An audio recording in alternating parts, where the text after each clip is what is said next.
Hey guys, it's Nikki and welcome back to Scary Stories That Will Make You Scream. Today we are going to be talking about the Appalachian Mountains. I feel like this has been talk of the town recently. We were talking about SW, and 3 minutes later this happened. The scariest thing in the Appalachian Mountains aren't cryptids. It's not even bears or mountain lions. It's honestly...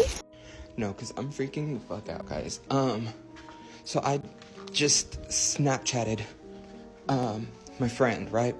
And I, walked through, I'm going to tell you guys a scary story having to do with the Appalachian Mountains that I was told by someone very close to me that lives there. And we're going to take this off. The story is going to be told in first person. I live in a town where we aren't allowed to go outside after dark. It's not just a rule, it's a law. It's etched into every fabric of our community's existence.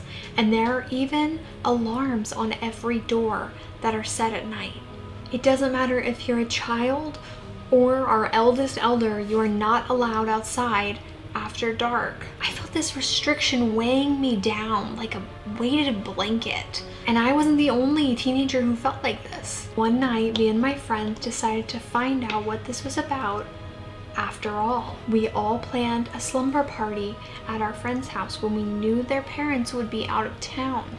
There were 5 of us. We were a little scared, to be honest, because we had never been outside after dark our entire lives, which kind of promotes the fear of the dark. Now, we all have trackers on our phones, so we left them inside, and we all brought flashlights of some sort. My friend Chuck had his very own lantern. Now, even though we weren't allowed to go outside, our parents kept these things in case of power outages and things like that. Once the sun went down, we started fighting over who was going to go out first.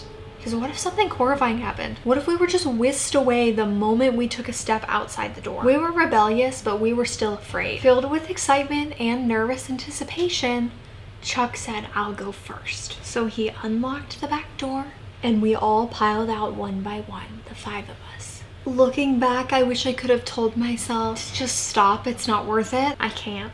At first, when we got outside, it was all excitement and it felt like a game. But as minutes pressed into us spending hours outside, I started to get an uneasy feeling. The forest around our houses began to come alive. We were hearing sounds we'd only ever heard muffled before, like howling of wolves. Surely our parents couldn't have just been worried about some animals. Then, without warning, it happened. A strange sound echoed through the trees. We all froze. Our hearts were pounding in our chests. And then suddenly, my friend Emily goes, "Where's Chuck?" As we looked around, I counted my friends. 1, 2, 3, 4.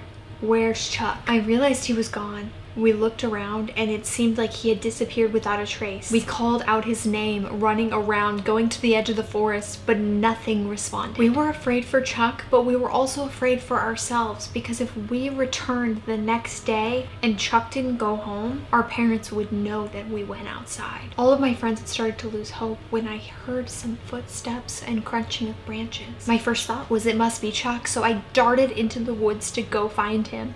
Every single particle in my body was screaming to get out of that forest. But I just kept going deeper. I could still hear the rustling that led me into the forest, so I followed that sound. Finally, there, lying on the ground, was Chuck. His face was pale, but otherwise he looked unharmed. He looked up at me with wide eyes and told me what had happened. He had been drawn toward the sound. He couldn't explain it. He just was, unable to resist its allure. As he got deeper and deeper into the forest, he became confused, lost. He didn't know where to go. I helped Chuck to his feet, and I knew how to get back. So we started heading the way I had come. But the breeze didn't feel quite right. And it sounded as though something was following us. And my heart leapt to my throat as I realized we were not alone. There was a figure lurking in the shadows.